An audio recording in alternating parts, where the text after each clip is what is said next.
Alright, we've got Garbage Pail Kids, Mad Mike, and the Quest for Stale Gum being played on Xbox One. This review code is courtesy of both IM8-bit as well as Entertainment Games. This is amazing. What you get with this collection is really something. For $10, can't go wrong. So we have options, which is little credits and licensing. That's all there is there. This is quite the collection. So you've got the game, which was previously a unreleased NES game that was supposed to be released back in the heyday of the NES that never saw the light of day. You've got movies. So if we come in here, you've got Mad Mike Fury Load. This is a stop motion animation film. It's like 10 minutes long. It's pretty good. Not for kids, but still pretty good. And then we've got the true story of the lost video game. This is a documentary that's coming soon. So this tells a story, from what I gather from this trailer, essentially what it is. It's about the fact that this game was originally supposed to be released on NES and was lost to time until Retro Entertainment and Digital Clips came around and gave us this game that's available on all major platforms and will eventually be available in a NES game format in two different flavors. You've got the Stale Gum Pink edition as well as a blue card variant coming. They're available for pre-order through IM8-bit. I will leave a link to pre-order those in the description down below, as well as purchasing these digitally if you want to go ahead and get a copy on Switch, Xbox One, Steam. I believe it's on Steam, and PS4, PS5. Music here you've got an Untitled digital soundtrack, which is kind of cool. Here you got a gallery. So this is actually kind of neat. So you got character cards. This is a digital archive of all of the, well, not all of, but a lot of the Garbage Pail Kids cards. Actually, that might be all. I'm not sure. I'm not too familiar with Garbage Pail Kids. They weren't big when I was younger. It was a little before my time, but I do vaguely remember them a little bit. Here's concepts. So it's kind of concepts of the game. It's kind of cool. Levels, bosses, and stuff. Here's the digital manual for the NES game. And yes, this is an NES style game. And this is kind of cool. We got maps of each of the levels, and you can zoom in and pan. You can zoom way in there. I mean, look at the detail on this. This is really cool. Oh, the detail. Pretty neat. That's got all the levels here. Alright, so that's that. Let's go ahead and jump actually into the game itself. I'm going to go ahead. Now, you can play the game, you can continue the game, or you can watch the game. Now, if you hit the watch, Digital Clips and IM8-bit did a great job with this, and Retro Entertainment. But they made it so that you can watch the game in its entirety. You can fast forward, you can rewind, and you can start playing the game at any point. So this is an entire playthrough of the entire game. You can hit pause to pause it. So in an hour's time, you can beat the game if you know exactly what you're doing. But let's say, for instance, that I wanted to start right at this boss battle. Right? I can just hit X, and I'm playing. I'm playing right now. No load time. You just jump right in, and you are playing the game. Pretty cool. Alright, let's actually going to go ahead and quit. Alright, so if I go ahead and do continue, now it's going to see me right where I was. Let's go ahead and do, let's do load game. Okay. Actually, let's do return. Let's do quit. Yes. Play the game. Let's do a new game. Okay, now if I hit the emulation button, emulation menu button for me is RB.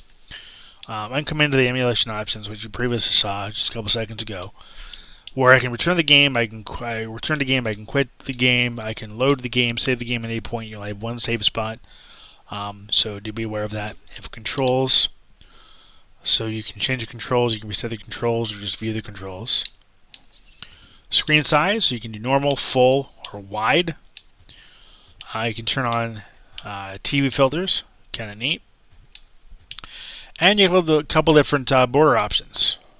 And you can reduce flicker. So there's a border option there. If I wanted to do the different border, I can do that one. This is actually the one I beat the game on.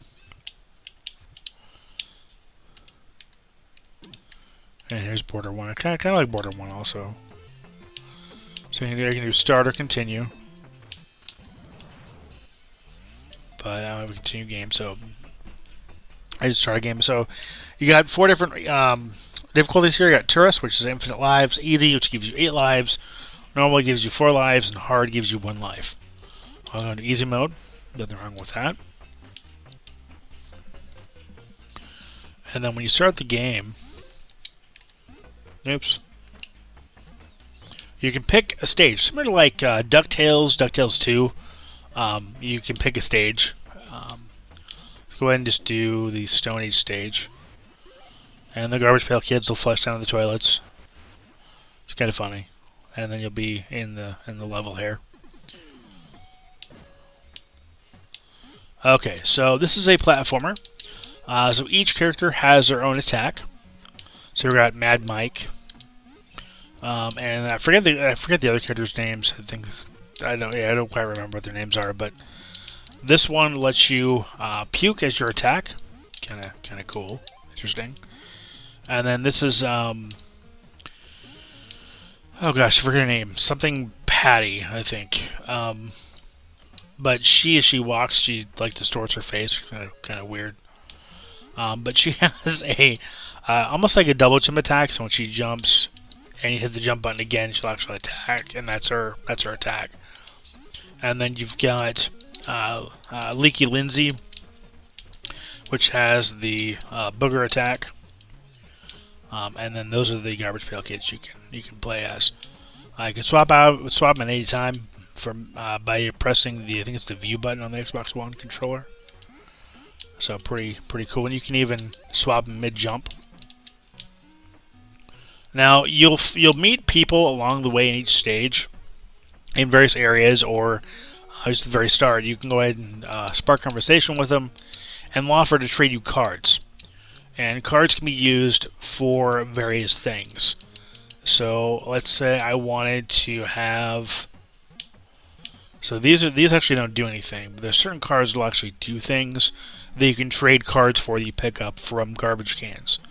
So here I've got Mad Mike, Patty Putty, that's her name, Atom Bomb, Buggy Betty, Leaky Lindsay, Luke Puke, that's the other one, and Mad Max.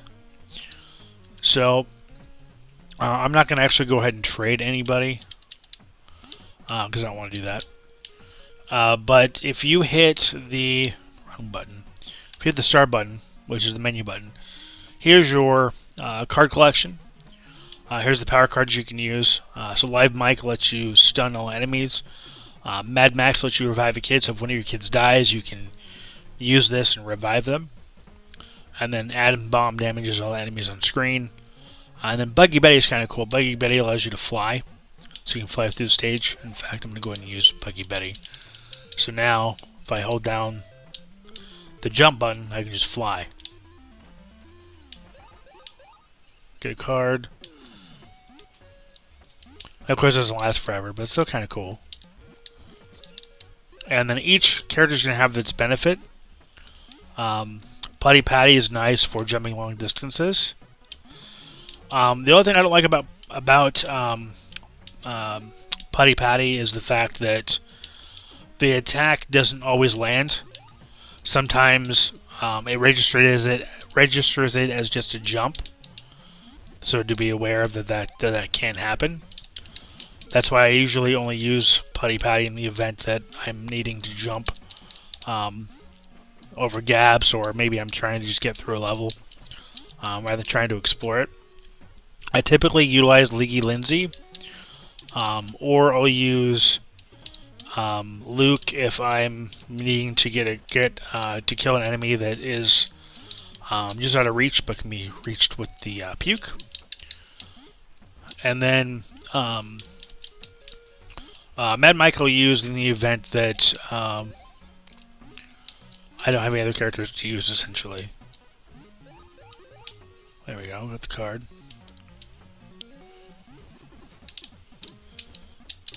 See, like that. That registers as a jump, and it shouldn't have. So I don't really care to use her.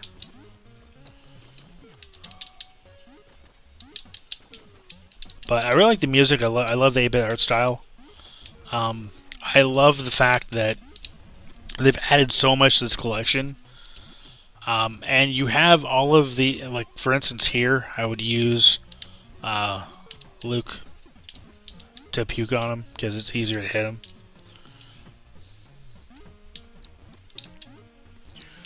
But yeah, I love the music, the art style. I mean, this is pretty much become one of my favorite NES games, and this isn't even on the NES, but it has become one of my favorite NES games that never came out until now, and will be coming out.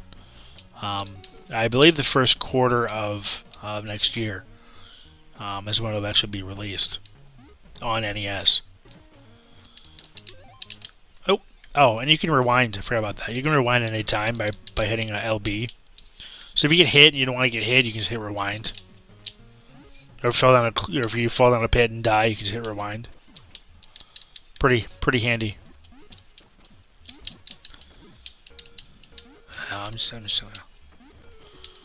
gonna go. And bosses are fun. Bosses are really fun to go up against. You don't ever feel like they're impossible to kill, or you can't learn their patterns, which is really nice. In fact, there's no boss I ever went up against that I wasn't able to beat the first time around. So pretty easy bosses. I only got stuck once in the entire game in my playthrough, which was in the Transylvania level, because it's pretty much a maze. That probably may be my only real gripe with the game, is the fact that Transylvania is very maze-like, and it's kind of annoying, honestly. And there's certain areas you can go into, which is kind of cool, where you can get cards, or you can find alternate paths through the level.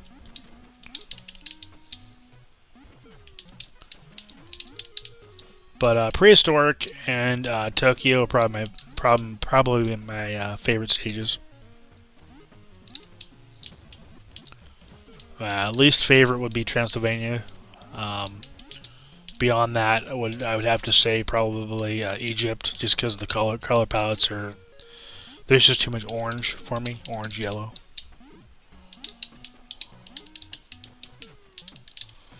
But other than that, great game. I would definitely recommend this. I mean, you get a lot for $10. In fact, I think it actually might originally be 20, but I think it's on sale for 10 right now, or at least it was with the time of release.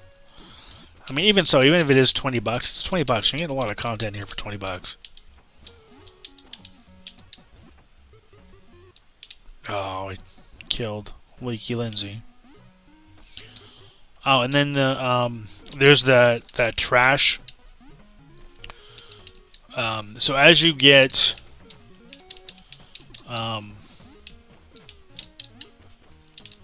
as you kill enemies and as you get the cards out of the trash can, you'll be able to spell the word trash. If you spell the word trash and use both the A and B buttons, you have a temporary invulnerability that you can use, which is kind of fun.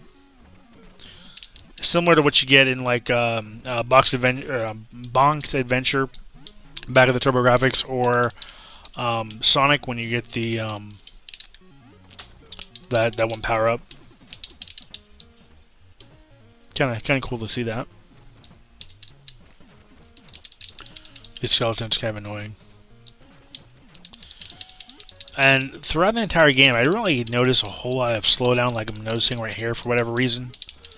I think there just might be a lot of stuff on the screen. Or it may be my capture card, honestly, as well. I didn't think about that. I'm gonna swap for him so we can get through this.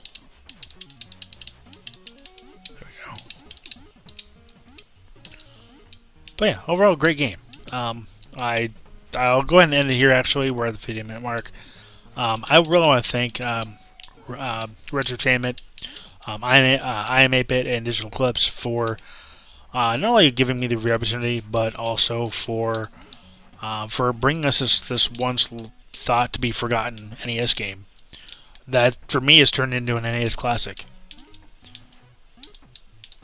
It really has. This game is so well done and definitely worth it. So that'll do it here. I want to thank you for watching, thank you for subscribing, and as always, until next time, take care and happy gaming.